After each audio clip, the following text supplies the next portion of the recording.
Virtual farming, ito raw ang modernong paraan ng pagsasaka. Yun nga lang hindi ikaw ang mismong magtatanim.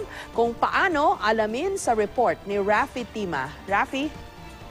Jessica, ito na siguro isa sa pinaka-classic na halimbawa ng virtual world meets reality. At sa pamamagitan ng isang social media app, ang pagsasaka ay magle-level up na. Dati, sa laro lang ito nangyayari tulad sa Kinect at Wii. Pero ngayon, ang pag-aalaga ng hayop at pagtatanim, pwede na rin gawing makatotohanan kahit na ang umpisa nito ay online. Itinuturing pa ring agricultural country ang Pilipinas kahit na ang pagsasaka sa bansa tila na pag-iwanan na.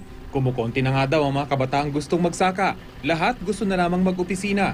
Ang pagsasaka, dinadaan na lang sa online game tulad ng Farmville na lubhang sumikat sa Facebook. Kaya naman naisip na isang maliit na web at app development company, bakit hindi gawing makatotohanan ang virtual farming? Sa virtual world, pwede sila magkaroon ng farm. So they can have their own crops, they can decide kung ano yung crops na itatanim, kung ano yung livestock na aalagaan. Then once na napili nila doon, in real life, ine-execute namin yon. So kung sa virtual world meron silang 3 baboy, in real life may 3 baboy talaga sila. Ang web application na farmon.ph ilalagay din nila sa Facebook kung saan pwede maglago ng mga players at tingnan ang kanilang pananim o alagang hayop.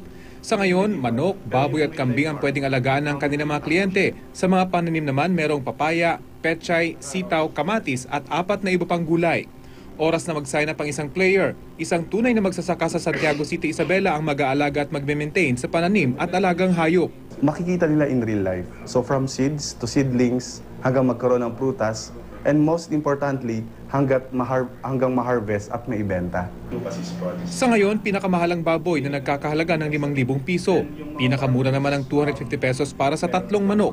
Dahil tunay ng tanim at hayop ang inaalagaan, aabutin ng mula 1 hanggang 3 buwan bago maani ang mga ito. Ang player o farm owner pwedeng kunin ang pananim para sa sariling consumption o kaya naman ay ibenta ito sa pamamagitan din ng web application.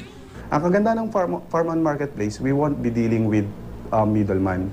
So direct hotels tayo, direct market tayo, direct consumer, direct restaurants tayo. Organic farming ang estilo ng farmon.ph at gagamit ng mga greenhouse para matiyak ang kalidad ng mga pananim. Kaya kahit may bagyo, tulad ng pananim sa online game, hindi ito masisira. Dahil dito, kahit mga bata pwede nang magsaka, kasama ng mga professional na busy sa opisina. We wanted to re-inspire again, lalo na yung mga kagaya ko, na anak farmers na pumunta sa Manila at nagkaroon ng professional job. We wanted to re-inspire every Filipino professionals to go back in farming again. 200 players o farm owners lang ang target ng farmon.ph ng kanila itong simulan, Jessica. Pero ngayon ay lagpas na raw dito yung mga nagpapatala. Bukod sa mga taga Metro Manila, may mga nag-inquire na rin daw mula Davao, mula sa Cebu at maging sa Australia. At kasama sa mga ito ay maraming OFWs. Sa ngayon ay inaayos na yung aktual na farm sa Santiago City sa Isabela at sumasailalim na rin sa training ang mga magsasakaroon sa organic farming, katuwang ang Department of Agriculture. Sa September 1 ay nakatakdang magsimula ang virtual real farming, Jessica. So Rafi, basically this is how it goes. Ewan ko kung tama yung intindi ko.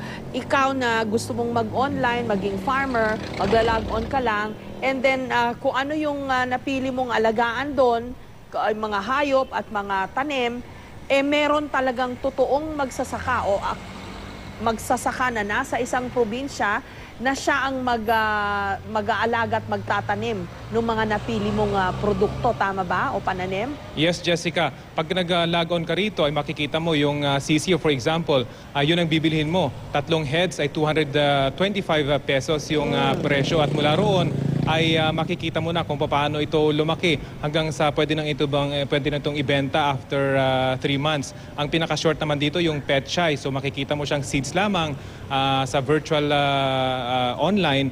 At pag tinanim na ito ng farmer sa Santiago City, Isabela, ay makikita mo kung paano ito mag-progress hanggang sa ito ay anihin, Jessica. Kikita ka rin dahil magbabayad ka, mag-i-invest ka. Magkano ang ROI na target nila o return of investment, Rafi?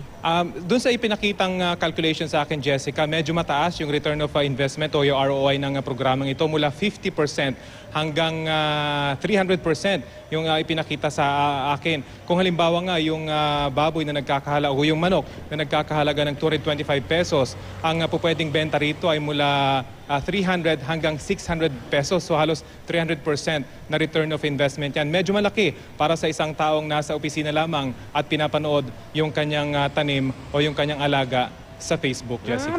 Maganda rin itong paraan nga na matulungan din yung mga magsasaka at bigyang buhay yung ating sektor ng agrikultura na napabayaan sa maraming taon. Oo, Jessica, at ini-encourage pa nga dito nila yung mga bata na mag-virtual farming. Kumbaga, dahil dito yung mga bata ay nakikita nila mismo yung produkto na kanilang, virtually ay itinanim. Pero ang nag-aalaga syempre ay yung mga farmers. At ang maganda pa nga rito ay organic farming yung kanilang gagawing estilo. So sana daw ay ma-encourage yung mga tao na mag-virtual farming para naman unang-una ay ma-level up nga yung pagsasaka sa atin. Hindi nagagamit ng maraming chemical. For example, paggamit ng mga greenhouses na mas efficient, bagamat medyo magastos sa umpisa, ay magiging sustainable naman yung ganitong pagsasaka, Jessica. At least hindi na lang kunwa-kunwarian o game sa internet itong farming. No? Maraming salamat sa iyo, Rafi Tima.